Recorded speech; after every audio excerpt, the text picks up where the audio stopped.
Hello ವೀಕ್ಷಕರೇ, ನಮಸ್ಕಾರ friends, welcome back to my channel. ಇವತ್ತು ಕೂಡ ನಿಮ್ಮ ಬಿಳಿ ಕೂದಲ ಸಮಸ್ಯೆಗಾಗಿ ಒಂದು ನೈಸರ್ಗಿಕ ಆಗಿರುವಂಥ ರೆಮಿಡಿಯನ್ನು ತೊಗೊಂಡು ಬಂದಿದ್ದೀನಿ.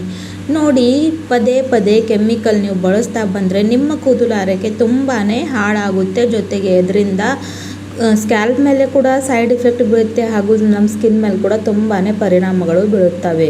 ಸೊ ಅದನ್ನು ಬಿಟ್ಟು ನಾವು ಮನೆಮದ್ದುಗಳನ್ನು ಹಚ್ಕೊಂಡ್ರೆ ಇದು ಯಾವತ್ತಿಗೂ ಒಳ್ಳೆಯದಾಗೇ ಇರುತ್ತೆ. ಸೊ ಯಾವುದೇ ಒಂದು ಕೆಮಿಕಲ್, ಯಾವುದೇ ಒಂದು ರಸಾಯನ ಇಲ್ಲದೆ ಮನೆಯಲ್ಲೇ ತಯಾರಿ ಮಾಡಿಕೊಂಡು ಈ ಒಂದು ಮ್ಯಾಜಿಕಲ್ ಆದಂಥ ರೆಮಿಡಿಯನ್ನು ನಾವು ರೆಗ್ಯುಲರ್ ಆಗಿ ನಮ್ಮ ಕೂದಲು ಆರೈಕೆ ಸಲುವಾಗಿ ಬಳಸ್ತಾ ಬಂದರೆ ಬಿಳಿ ಕೂದಲು ಸಮಸ್ಯೆಯಿಂದ ಖಂಡಿತವಾಗ್ಲೂ ಪರಿಹಾರನ ಪಡ್ಕೊಳ್ತೀವಿ, ಅದರಲ್ಲಿ ಡೌಟೇ ಇಲ್ಲ. ಜೊತೆಗೆ ಇದನ್ನು ಬಳಸ್ಕೊಳ್ಳೋದ್ರಿಂದ ನಮಗೆ ಯಾವುದೇ ರೀತಿಯಾದ ಸೈಡ್ ಇಫೆಕ್ಟ್ ಆಗಲಿ ಅಥವಾ ಡ್ಯಾಮೇಜ್ ಆಗಲಿ ಆಗೋದಿಲ್ಲ. ಯಾಕಂದರೆ ಆಯುರ್ವೇದಿಕ್ ಯಾವತ್ತೂ ಕೂಡ ನಮ್ಮನ್ನು ಹಾನಿ ಮಾಡೋದಿಲ್ಲ. ಸೊ ಆ ಒಂದು ಮ್ಯಾಜಿಕಲ್ ಆದಂಥ ರೆಮಿಡಿ ಹೇಗೆ ಪ್ರಿಪೇರ್ ಮಾಡ್ಕೊಳ್ಳೋದು ಅಂತ ಬನ್ನಿ ತಡ ಮಾಡದೆ ನೋಡ್ಕೊಳ್ಳೋಣ. ಅದಕ್ಕೋಸ್ಕರ ನೋಡಿ, ಇಲ್ಲಿ ಒಂದು ಪಾತ್ರೆಯನ್ನು ತೊಗೊಂಡಿದ್ದೀನಿ. ಅದ್ರ ಒಳಗಡೆ ಇವಾಗ ಒಂದು ಫುಲ್ ಗ್ಲಾಸಷ್ಟು ನಾನು ಕುಡಿಯೋ ನೀರನ್ನು ಹಾಕ್ತಾಯಿದ್ದೀನಿ. ಸೊ ಇಲ್ಲಿ ನೋಡಿ, ಕುಡಿಯೋ ನೀರನ್ನು ನಾನು ಹಾಕ್ಕೊಂಡಿದ್ದಾಯಿತು. ಇವಾಗ ಇದರಲ್ಲಿ ಕೆಲವು ಇಂಗ್ರೀಡಿಯೆಂಟ್ಗಳನ್ನು ಹಾಕ್ತೀನಿ, ಅದು ಏನಂತ ಕೂಡ ನಿಮ್ಮನ್ನು ತೋರಿಸ್ತೀನಿ ವೀಕ್ಷಕರೇ. ಬನ್ನಿ ನೋಡ್ಕೊಳ್ಳೋಣ. ಸೊ ಈ ಒಂದು ಮ್ಯಾಜಿಕಲ್ ಆದಂಥ ರೆಮಿಡಿ ತುಂಬಾ ಒಳ್ಳೆಯದಾಗಿದೆ ಹಾಗೂ ತುಂಬಾ ಬೆನಿಫಿಟ್ ಕೊಡುವಂಥ ಇದೆ. ಇದರಲ್ಲಿ ಇವಾಗ ಮೊದಲು ನಾನು ಹಾಕ್ತಾ ಇರುವಂಥದ್ದು ಏನಂದರೆ ವೀಕ್ಷಕರೇ, ಟೀ ಪುಡಿ. ನಿಮ್ಮ ಮನೇಲಿ ಯಾವ ಒಂದು ಟೀ ಪುಡಿನ ಬಳಸ್ತಿರಲ್ವ ಆ ಒಂದಷ್ಟು ಟೀ ಪುಡಿನಲ್ಲಿ ಹಾಕ್ಕೊಳ್ಬೇಕು. ಟೀ ಪುಡಿಯಲ್ಲಿ ಟೈಟಾನ್ ಇರುತ್ತೆ, ಇದು ನಮ್ಮ ಕೂದಲು ಆರೈಕೆ ಸಲುವಾಗಿ ತುಂಬಾ ಒಳ್ಳೆಯದಾಗಿ ಇರುತ್ತೆ. ನೆಕ್ಸ್ಟ್ ಇಲ್ಲಿ ನಾನು 1 ಟೇಬಲ್ ಸ್ಪೂನ್ ಆಫ್ ಕಲ್ಲೋಂಜಿ ಸೀಡ್ಸ್ನ ಹಾಕ್ಕೊಂಡಿದ್ದೀನಿ. ಇದನ್ನು ನೈಜೀರಿಯಾ ಸೀಡ್ಸ್ ಕೂಡ ಅಂತಾರೆ. ಸೊ ಅದನ್ನು ಸಹ ಹಾಕ್ಕೊಂಡು ಚೆನ್ನಾಗಿ ಮಿಕ್ಸ್ ಮಾಡ್ಕೊಳ್ಬೇಕು. ನೆಕ್ಸ್ಟ್ ಇಂಗ್ರೀಡಿಯೆಂಟ್, ಇಲ್ಲಿ ನಾನು ಇನ್ಸ್ಟೆಂಟ್ ಆಗಿರೋಂಥ ಕಾಫಿ ತೊಗೊಂಡಿದ್ದೀನಿ. ನಿಮ್ಮ ಹತ್ರ ಯಾವ ಬ್ರ್ಯಾಂಡ್ ಕಾಫಿ ಅವೈಲೇಬಲ್ ಇರುತ್ತೋ ಆ ಒಂದು ಕಾಫಿನ ಇಲ್ಲಿ ನೀವು ಹಾಕ್ಕೊಳ್ಬೇಕು. ಕಾಫಿಯಲ್ಲಿ ಕ್ಯಾಫಿನ್ ಇರುತ್ತೆ, ಇದು ನಮ್ಮ ಕೂದಲಿಗೆ ನ್ಯಾಚುರಲ್ ಆಗಿ ಸಿಲ್ಕಿ ಶೈನಿ ಮಾಡೋಕ್ಕೆ ಹೆಲ್ಪ್ ಮಾಡುತ್ತೆ. ನೆಕ್ಸ್ಟ್ ಇಲ್ಲಿ ಇನ್ನೊಂದು ಇಂಗ್ರೀಡಿಯೆಂಟ್ ಹಾಕ್ಕೋತಾ ಇದ್ದೀನಿ, ಅದು ಬಂದು 1/2 ಟೇಬಲ್ ಸ್ಪೂನ್ ಆಫ್ ಟರ್ಮರಿಕ್ ಅಂದರೆ ಅರಿಶಿಣ ಪುಡಿ. ಅರಿಶಿಣ ಪುಡಿ ನೋಡಿ, ಆ್ಯಂಟಿ ಫಂಗಲ್ ಆಗಿ ವರ್ಕ್ ಮಾಡುತ್ತೆ, ಆ್ಯಂಟಿಸೆಪ್ಟಿಕ್ ಆಗಿ ಕಾರ್ಯ ಮಾಡುತ್ತೆ. ಸ್ಕ್ಯಾಲ್ಪ್ನಲ್ಲೇ ಇರ್ತಕ್ಕಂಥ ಯಾವುದೇ ರೀತಿಯಾದ ಬ್ಯಾಕ್ಟೀರಿಯಲ್ ಇನ್ಫೆಕ್ಷನ್ ಇರಲಿ ಅಥವಾ ಸ್ಕ್ಯಾಲ್ಪ್ನಲ್ಲಿ ಯಾವುದೇ ರೀತಿಯಾದ ಇಚಿನೆಸ್ ಇರಲಿ ಅದನ್ನು ಕಡಿಮೆ ಮಾಡುತ್ತೆ. ಸೊ ಸ್ಕ್ಯಾಲ್ಪ್ನಲ್ಲಿರ್ತಕ್ಕಂಥ ಪಿಗ್ಮೆಂಟೇಷನ್ನ ಸಹ ಇದು ದೂರ ಮಾಡುತ್ತೆ. ಸೊ ಇಲ್ಲಿ ನೋಡಿ, ಚೆನ್ನಾಗಿ ಇದು ಏನು ಮಾಡಬೇಕಂದ್ರೆ ಇದನ್ನು ಒಳ್ಳೆಯ ರೀತಿಯಲ್ಲಿ ಕುದಿಸ್ಕೊಳ್ಬೇಕು. ಸೊ ಇದು ಒಂದು ಬೆಸ್ಟ್ ಆದಂಥ ರೆಮಿಡಿ ಇದೆ. ಮೊದಲು ನಾವು ಡಿಕಾಷನನ್ನು ರೆಡಿ ಮಾಡ್ಕೊಳ್ಬೇಕು, ಆಮೇಲೆ ಹೇರ್ ಪ್ಯಾಕ್ ಹೇಗೆ ಪ್ರಿಪೇರ್ ಮಾಡೋದು ಅಂತ ನಿಮ್ಮನ್ನು ತೋರಿಸ್ಕೊಡ್ತೀವಿ. ವಿಡಿಯೋನ ಸ್ವಲ್ಪ ಕೂಡ ಸ್ಕಿಪ್ ಮಾಡಿದೆ ಕೊನೆವರೆಗೂ ನೋಡ್ಕೊಂಡು ಹೋಗಿ, ನಿಮಗೆ ಅರ್ಥ ಆಗುತ್ತೆ. ಹಾಗೂ ಇದನ್ನು ಮಾಡೋದು ಕೂಡ ತುಂಬ ಸುಲಭವಾನೇ, ಹಾಗೂ ಹಚ್ಕೊಳ್ಳೋದು ಕೂಡ ತುಂಬ ಸುಲಭವಾಗಿ ಇದೆ. ಸೊ ನೋಡಿದ್ದು ಚೆನ್ನಾಗಿ ಕುದಿಬೇಕು. ನಾವೇನು 1 ಗ್ಲಾಸಷ್ಟು ನೀರನ್ನು ತೊಗೊಂಡಿದ್ದೀವಲ್ವ ಅದು ಕುದ್ದು ಅರ್ಧಕ್ಕೆ ಬರಬೇಕು. ಹಾಗೂ ಹಾಕಿರೋ ಇಂಗ್ರೀಡಿಯೆಂಟ್ಸ್ ತಮ್ಮ ಪೋಷಕಾಂಶವನ್ನು ಈ ಒಂದು ಟಾನಿಕಲ್ಲಿ ಬಿಡುಗಡೆ ಮಾಡಬೇಕು. ಅಲ್ಲಿವರೆಗೂ ನಮಗೆ ಏನಂದರೆ ಈ ರೀತಿಯಾಗಿ ಕುದಿಸ್ಕೊಳ್ಬೇಕಾಗುತ್ತೆ. ಜಾಸ್ತಿ ಹೊತ್ತೇನು ತಗೊಳ್ಳೋದಿಲ್ಲ ವೀಕ್ಷಕರೇ, ಬರೀ 1-2 ನಿಮಿಷ ಬೇಕಾಗುತ್ತೆ. ಸೊ ನೋಡಿ, ಇದು ಚೆನ್ನಾಗಿ ಕುದೀತಾ ಇದೆ. ಕಲರ್ ಯಾವ ಮಟ್ಟಿಗೆ ಚೇಂಜ್ ಆಗಿದೆ ಅಂತ ಇಲ್ಲಿ ನೀವು ನೋಡ್ಕೋಬಹುದು. ಮೇನ್ ಇದೆ ವೀಕ್ಷಕರೇ, ನಾವು ಯಾವುದೇ ಒಂದು ಹೇರ್ ಪ್ಯಾಕ್ ನೆನೆ ಆಗಬೇಕು ಅಥವಾ ಅಪ್ಲೈ ಮಾಡ್ಕೊಳ್ಬೇಕಂದ್ರೆ ಅದಕ್ಕೆ ನಾವು ಏನು ಯೂಸ್ ಮಾಡ್ತೀವಿ, ಯಾವ ವಾಟರ್ ಯೂಸ್ ಮಾಡ್ತೀವಿ ಅಥವಾ ಯಾವ ಡಿಕಾಷನ್ ಯೂಸ್ ಮಾಡ್ತೀವಿ ಅದು ತುಂಬಾ ಇಂಪಾರ್ಟೆಂಟು. ಸೊ ಇಲ್ಲಿ ನೀವು ನೋಡ್ದಂಗೆ ಎಷ್ಟು ಮಟ್ಟಿಗೆ ಬ್ಲ್ಯಾಕ್ ಆಗಿರೋ ಅಂತ ಇಲ್ಲಿ ನೋಡಿ ಒಳ್ಳೆ ರೀತಿಯಲ್ಲಿ ಕಲರ್ ಬರ್ತಾ ಇದೆ. ಇದನ್ನು ಚೆನ್ನಾಗಿ ಬಾಯ್ಲ್ ಮಾಡ್ಕೊಳ್ಬೇಕು. ಆಮೇಲೆ ಇದರ ಏನು ಮಾಡಬೇಕಂತ ಹೇಳ್ಕೊಡ್ತೀನಿ. ಸೊ ಈ ಒಂದು ಪ್ಯಾಕ್ ಹಚ್ಕೊಳ್ಳೋ ಮುಂಚೆ ನಿಮ್ಮ ತಲೆಯಲ್ಲಿ ಎಣ್ಣೆ ಇರಬಾರ್ದು. ಆಯಿಲ್ ಫ್ರೀ ಹೇರ್ ಮೇಲೆ ಇದನ್ನು ನಿಮಗೆ ಅಪ್ಲೈ ಮಾಡ್ಕೊಳ್ಬೇಕಾಗಿದೆ. ಹಾಗೂ ಬೆಸ್ಟ್ ಆದಂಥ ರಿಸಲ್ಟ್ನ ಪಡ್ಕೊಳ್ತೀರ ವೀಕ್ಷಕರೇ. ತುಂಬಾ ಅಂದರೆ ತುಂಬ ಒಳ್ಳೆಯಾಗಿರುವಂಥ ಈ ಒಂದು ರೆಮಿಡಿ ಇದೆ. ಸೊ ನೋಡಿ, ಇದನ್ನು ಒಂದು ಸಲ ಯೂಸ್ ಮಾಡ್ಕೊಂಡು ಬಿಡಬೇಡಿ.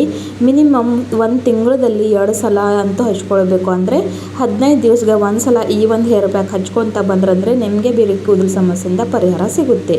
ಇವಾಗ ನೋಡಿ, ಇದು ಬಾಯ್ಲ್ ಆಗಿದೆ, ಇದನ್ನು ತಣ್ಣಗಾಗೋಕ್ಕೆ ಇಟ್ಬಿಡೋಣ. ನೆಕ್ಸ್ಟ್ ನೋಡಿ, ಮೋಸ್ಟ್ ಇಂಪಾರ್ಟೆಂಟ್, ಇಲ್ಲಿ ನಮಗೆ ಕಬ್ಬಿಣದ ಬಾಳಿಗೆನೆ ತೊಗೊಳ್ಬೇಕಾಗಿದೆ.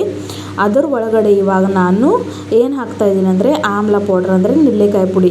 ಕಬ್ಬಿಣ ಬಾಳಿಗೆಯಲ್ಲಿ ನೆನೆ ಹಾಕೋದ್ರಿಂದ ಏನಾಗುತ್ತೆ ಅಂದರೆ ವೀಕ್ಷಕರೇ, ಐರನ್ ಯುಕ್ತವಾಗುತ್ತೆ.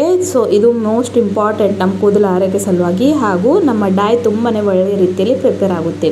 ಸೊ ಹಾಗಾಗಿ ನೋಡಿ, ಇಲ್ಲಿ ನಾನು 1-2 ಟೇಬಲ್ ಸ್ಪೂನಷ್ಟು ಆಮ್ಲ ಪುಡಿಯನ್ನು ನಾನಿಲ್ಲಿ ಹಾಕ್ಕೊಂಡಿದ್ದೀನಿ. ನೆಕ್ಸ್ಟ್ ಇಲ್ಲಿ ನಾನೇನು ಹಾಕ್ಕೋತಾ ಇದ್ದೀನಿ ಅಂತ ನೋಡ್ಕೊಡೋಣ ಬನ್ನಿ ವೀಕ್ಷಕರೇ. ಸೊ ಇಲ್ಲಿ ನಾನು ನೆಕ್ಸ್ಟ್ ತೊಗೊಂಡಿರೋವಂಥದ್ದು ಏನಂದರೆ ಇಂಡಿಗೋ ಪೌಡರ್. ಸೊ ಎಲ್ಲ ಈ ಪುಡಿಗಳು ನಿಮಗೆ ಆನ್ಲೈನ್ ಅಥವಾ ಆಫ್ಲೈನ್ ಯಾವುದೇ ಒಂದು ಆಯುರ್ವೇದಿಕ್ ಶಾಪ್ನಲ್ಲಿ ಸಿಗುತ್ತೆ. ಇಂಡಿಗೋ ಪೌಡ್ರ್ ಕೂಡ ನ್ಯಾಚುರಲ್ ಆಗಿ ನಮ್ಮ ಕೂದಲನ್ನ ಕಪ್ಪು ಮಾಡೋಕ್ಕೆ ಹೆಲ್ಪ್ ಮಾಡುತ್ತೆ. ಸೊ ಹಾಗಾಗಿ ಅದನ್ನು ನಾನಿಲ್ಲಿ ಹಾಕ್ಕೊಂಡಿದ್ದೀನಿ. ಆಮೇಲೆ ನೆಕ್ಸ್ಟ್ ಇಲ್ಲಿ ನಾನು ತೊಗೊಂಡಿರೋವಂಥದ್ದು ಕಲ್ಲೊಂಜಿ ಪುಡಿ. ನಾನೆಲ್ಲ ವೀಡಿಯೋಸ್ಗಳಲ್ಲಿ ನೀವು ಕಲ್ಲೊಂಜಿ ಬಗ್ಗೆ ಕೇಳೇ ಇರ್ತೀರ. ತುಂಬಾ ಇದು ಒಳ್ಳೆ ಆಗಿರುವಂತಹ ಹರ್ಬ್ ಇದೆ ಕೂದಲು ಆರೈಕೆ ಸಲುವಾಗಿ. ಆಮೇಲೆ ವೀಕ್ಷಕರೇ, ಇಲ್ಲಿ ನಾನೇನು ಹಾಕ್ಕೊಂಡಿದ್ದೀನಿ ಅಂದರೆ, ನಾನಿಲ್ಲಿ ತೊಗೊಂಡಿರೋವಂಥದ್ದು ಲವಂಗ ಪುಡಿ. ಸೊ ಲವಂಗವನ್ನು ಚೆನ್ನಾಗಿ ಏನಂದರೆ ಸ್ವಲ್ಪ ಮಟ್ಟಿಗೆ ರೋಸ್ಟ್ ಮಾಡಿಕೊಂಡು ಈ ರೀತಿಯಾಗಿ ಪೌಡರ್ ಮಾಡಿಟ್ಕೊಂಡ್ರೆ ತುಂಬಾ ಒಳ್ಳೆಯದು. ಲವಂಗ ನ್ಯಾಚುರಲ್ ಆಗಿ ಅಂದರೆ ಡಾರ್ಕ್ ಕಲರ್ ಕೊಡೋಕ್ಕೆ ಹೆಲ್ಪ್ ಮಾಡುತ್ತೆ. ಸೊ ಹಾಗಾಗಿ ಅದನ್ನು ಸಹ ಇಲ್ಲಿ ನಾನು ಹಾಕ್ಕೊಂಡಿದ್ದೀನಿ. ಆಮೇಲೆ ಪ್ರಿಪೇರ್ ಮಾಡ್ಕೊಂಡಿರೋವಂಥ ಡಿಕಾಷನನ್ನು ಸ್ವಲ್ಪ ತಣ್ಣಗಾದ್ಮೇಲೆ ನೋಡಿ ಈ ರೀತಿಯಾಗಿ ಸೋರಿಸ್ಕೊಂಡಿದ್ರಲ್ಲಿ ಹಾಕ್ಕೊಳ್ಬೇಕು ಮತ್ತು ಚೆನ್ನಾಗಿ ಇದನ್ನು ಮಿಕ್ಸ್ ಮಾಡ್ಕೊಳ್ಬೇಕು. ಒಂದು ಕೂಡ ಗಂಟು ಲಂಪ್ಸು ಏನಿಲ್ದಂಗೆ ನೋಡ್ಕೊಳ್ಬೇಕು. ಸೊ ಆ ರೀತಿ ಏನು ಮಾಡಬೇಕಂದ್ರೆ ಚೆನ್ನಾಗಿ ಇದನ್ನು ನಮಗೆ ಮಿಕ್ಸ್ ಮಾಡ್ಕೊಳ್ಬೇಕಾಗಿದೆ. ನೋಡಿ ನಾನು ಮಾಡ್ತಾಯಿದ್ದೀನಲ್ವ, ಇದೇ ರೀತಿಯಾಗಿ ನಿಮ್ಗೆ ಸಹ ಮಾಡ್ಕೊಳ್ಬೇಕಾಗಿದೆ. ನೆಕ್ಸ್ಟ್ ನೋಡಿ, ಒಂದು ಕೂಡ ಗಂಟು ಲಂಪ್ಸು ಏನೂ ಇರಬಾರ್ದು. ಸೊ ಈ ಒಂದು ರೆಮಿಡಿನ ಖಂಡಿತವಾಗ್ಲೂ ನೀವು ಒಂದ್ಸಲ ಟ್ರೈ ಮಾಡ್ಕೊಂಡು ನೋಡಿ ವೀಕ್ಷಕರೇ. ಬಿಳಿ ಕೂದಲು ಸಮಸ್ಯೆ ಹಾಗೂ ಕೂದಲಲ್ಲಿ ಇರ್ತಕ್ಕಂಥ ಡ್ರೈನೆಸ್, ಫ್ರೀಜಿನೆಸ್ ಎಲ್ಲದಕ್ಕೂ ಒಳ್ಳೆ ಆಗಿರೋಂಥ ರೆಮಿಡಿ ಇದೆ. ಸೊ ಇದನ್ನು ನೋಡಿ ಚೆನ್ನಾಗಿ ಮಿಕ್ಸ್ ಮಾಡ್ಕೊಂಡಿದ್ದೀನಿ. ಇದನ್ನು ಇವಾಗ ಏನು ಮಾಡಬೇಕು ವೀಕ್ಷಕರೇ ಅಂದರೆ, ಫುಲ್ ಒನ್ ನೈಟ್ ನಮ್ಗೆ ಹೀಗೆ ರೆಸ್ಟ್ ಮೇಲೆ ಬಿಡಬೇಕು. ನೋಡಿ ಇವಾಗ ಕಲರ್ ಹೇಗಿದೆ, ನೆಕ್ಸ್ಟ್ ಮಾರ್ನಿಂಗ್ ನಿಮಗೆ ಕಲರ್ ತೋರಿಸ್ತೀನಿ ಯಾವ ರೀತಿಯಾಗಿ ಚೇಂಜ್ ಆಗುತ್ತೆ ಅಂತ. ಸೊ ನೋಡಿ ಈ ರೀತಿಯಾಗಿ ಲಿಡ್ ಹಚ್ಕೊಂಡು ಕವರ್ ಮಾಡಿಕೊಂಡು ಪೂರ್ತಿ 12 hours ಹಾಗೆ ಬಿಡಬೇಕು. ನೆಕ್ಸ್ಟ್ ಮಾರ್ನಿಂಗ್ ನಾನು ನಿಮ್ಮನ್ನು ತೋರಿಸ್ತೀನಿ ನೋಡಿ. ಸೊ ನೋಡಿ ಇವಾಗ ನೆಕ್ಸ್ಟ್ ಮಾರ್ನಿಂಗ್ ಯಾವ ರೀತಿಯಾಗಿದ್ದು ರೆಡಿ ಆಗಿದೆ ಅಂತ. ಸೊ ಇಲ್ಲಿ ನೀವು ನೋಡ್ಕೋಬೋದು ಯಾವ ಮಟ್ಟಿಗೆ ಕಪ್ಪು ಬಣ್ಣಕ್ಕೆ ತಿರುಗಿದೆ ಈ ಒಂದು ನ್ಯಾಚುರಲ್ ಆದ ಹೇರ್ ಬ್ಯಾಕ್. ಸೊ ಯಾವುದೇ ಒಂದು ಕೆಮಿಕಲ್ ಇಲ್ಲ, ಯಾವುದೇ ಒಂದು ರಸಾಯನ ಇಲ್ಲ, ಮನೆಯಲ್ಲಿ ತಯಾರು ಮಾಡಿಕೊಂಡು ನಾವು ಕೆಮಿಕಲ್ ಯುಕ್ತವಾದಂಥ ಡೈಸ್ನ ಬಳಸೋದು ಬಿಟ್ಟು ಈ ರೀತಿಯಾಗಿ ಬಳಸ್ಕೊಂಡ್ರೆ ನಮ್ಮ ಕೂದಲಾರೈಕೆ ಸಲುವಾಗಿ ತುಂಬಾ ಒಳ್ಳೆಯದು. ಸೊ ಈ ಒಂದು ಹೇರ್ ಪ್ಯಾಕ್ನ ಆಯಿಲ್ ಫ್ರೀ ಹೇರ್ ಮೇಲೆ ಹಚ್ಕೊಂಡು ಮಿನಿಮಮ್ 2 hours ಬಿಡಬೇಕು ವೀಕ್ಷಕರೇ. 1-2 ಗಂಟೆಗಳ ಕಾಲ ಹಾಗೆ ಬಿಟ್ಟು ಎಲ್ಲೆಲ್ಲಿ ನಿಮ್ಗೆ ಬಿಳಿ ಕೂದಲು ಸಮಸ್ಯೆ ಇದೆ ಎಲ್ಲ ಕಡೆಯೂ ಹಚ್ಕೊಂಡು 2 hours ಬಿಟ್ಟು ಆಮೇಲೆ ಬರೀ ನಾರ್ಮಲ್ ವಾಟ್ರಿಂದ ತಲೆ ಸ್ನಾನವನ್ನು ಮಾಡ್ಕೊಳ್ಳಿ. 15 ದಿವ್ಸಕ್ಕೆ ಒಂದ್ಸಲ ಈ ಒಂದು ಹೇರ್ ಪ್ಯಾಕ್ ಯೂಸ್ ಮಾಡ್ಕೊಳ್ಳಿ.